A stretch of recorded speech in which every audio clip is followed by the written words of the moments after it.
next property is time scaling property, where it says that if you have a function g of t with a Fourier transform g of omega, then if you replace t with at, this is what we call time scaling, then the spectrum is going to change as following. You are going to replace omega with omega over a, and outside you are going to divide over the absolute value of a. This is again a very important property because it shows you the relation between what happens as a scaling in the time domain and in the frequency domain. So, for example, it says that when you replace t with at, if you shrink the time domain, for example, when you replace t with at, let's take a like greater than 1, then this means that you are going to shrink the function in the time domain, then the spectrum is going to expand. It's going to move in the opposite way because you are replacing omega with omega over a, right? So here you are multiplying by a fraction, 1 over a in the frequency domain. So multiplying by a fraction in the frequency domain means that the frequency domain is going to expand. So if you shrink the time domain, the frequency domain is going to expand, it's going to be wider. And if you expand the time domain by using a to be a fraction, if you expand the time domain, then the frequency domain is going to be narrower. So the frequency domain and the time domain, they are moving opposite to each other. Let's take an example. We know we solved this example before when we found that the rect, in general, rect t over tau, the rect function, its Fourier transform is tau sinc omega tau over 2. This is an example that we solved before. We don't need to resolve it again, but we found that the Fourier transform of rect t over tau is tau sinc omega tau over 2, where tau is a constant. Okay? So let's take tau as 1. So if we have tau as 1, then we'll find that rect t, which looks like this. Rect t looks like a rect that goes from minus half to half. So here we took tau equals 1. Okay? Its Fourier transform is sinc tau sinc omega tau over 2, where tau is 1. So it will be sinc omega over 2, right? Which looks like this. It's the same function. Where the zeros they appear at when the argument inside the sinc is pi, 2 pi, 3 pi, which means that omega equals 2 pi or 4 pi, 6 pi, minus 2 pi, minus 4 pi, minus 6 pi, and so on. So this is the same function. Let's now replace t with t over 10. So forget about this law. We are not going to use this law. We are going to use the scaling. So I want to find what is the Fourier transform of rect t over 10, which looks like this. Rect t over 10, it looks like this. So it goes from minus 5 to 5. Wider. In the time domain, it's wider. This is the time domain. We need to find the Fourier transform of this function, which is from minus 5 to 5. So here we replace t with 1 over 10 multiplied by t. So our constant a is 1 over 10.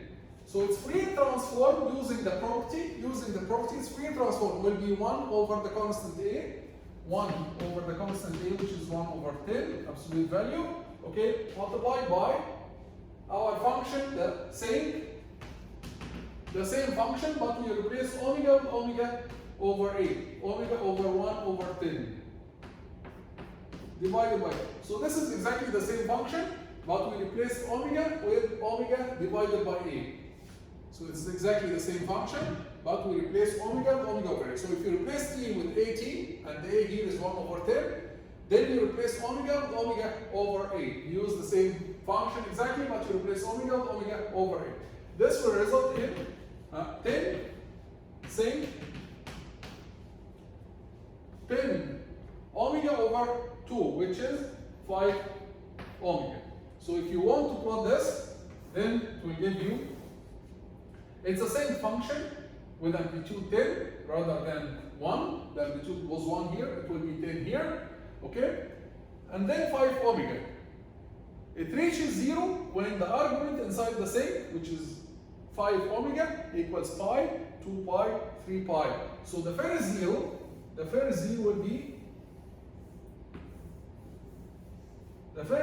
will be, at pi over 5. The second 0 will be at 2 pi over 5. The third 0 will be at 3 pi over 5. Same here.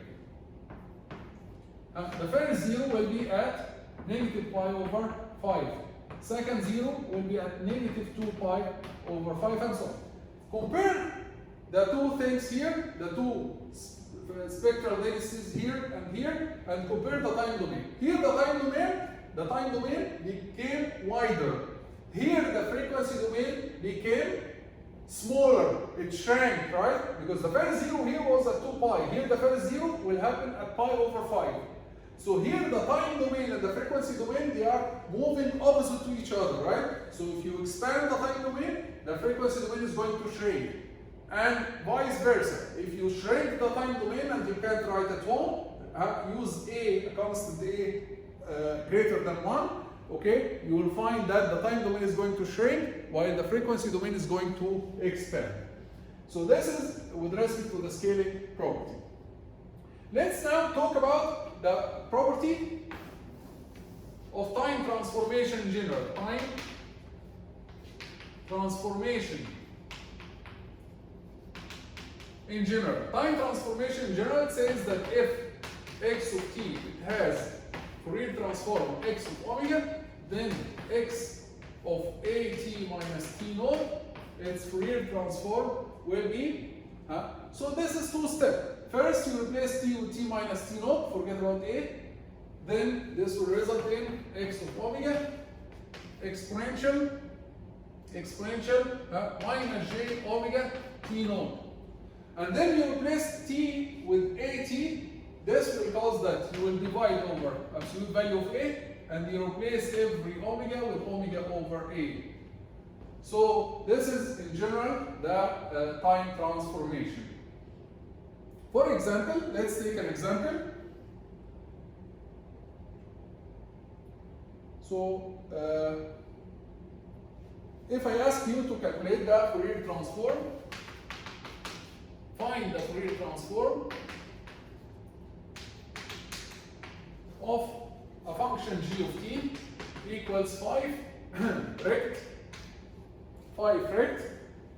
2t minus 3. We know that rect t, it has a Fourier transform of sine omega over 2.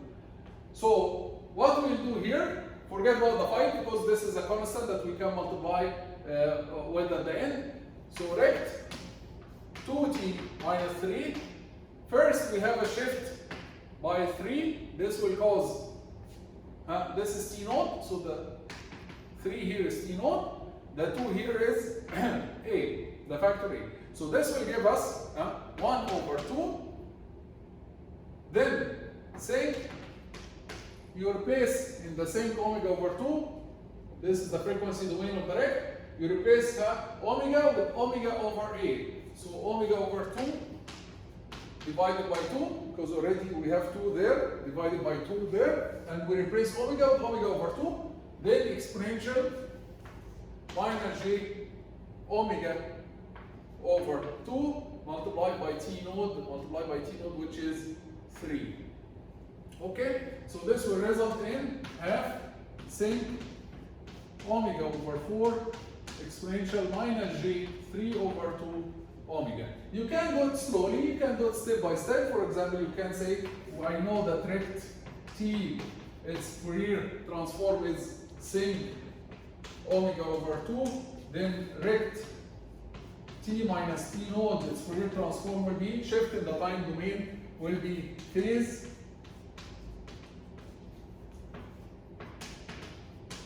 And then you say that if you replace t with at, it will be rect at minus t naught, or let's use numbers directly. So t minus 3 will give you here 3 omega, and then we replace t with 2 t minus 3, we replace t with 2t, this will result in, we divide over 2, and we replace every omega with omega over 2. Same result exactly. Okay, so you can do it slowly or you can do it directly using the time transformation equation. And that's it for that time scaling and time transformation. The most important result that we obtain here is that the time domain and the frequency domain, they are moving opposite to each other. If one of them expands, the other one is going to shrink, and if vice versa. Okay, so we'll continue with the other properties in the next video.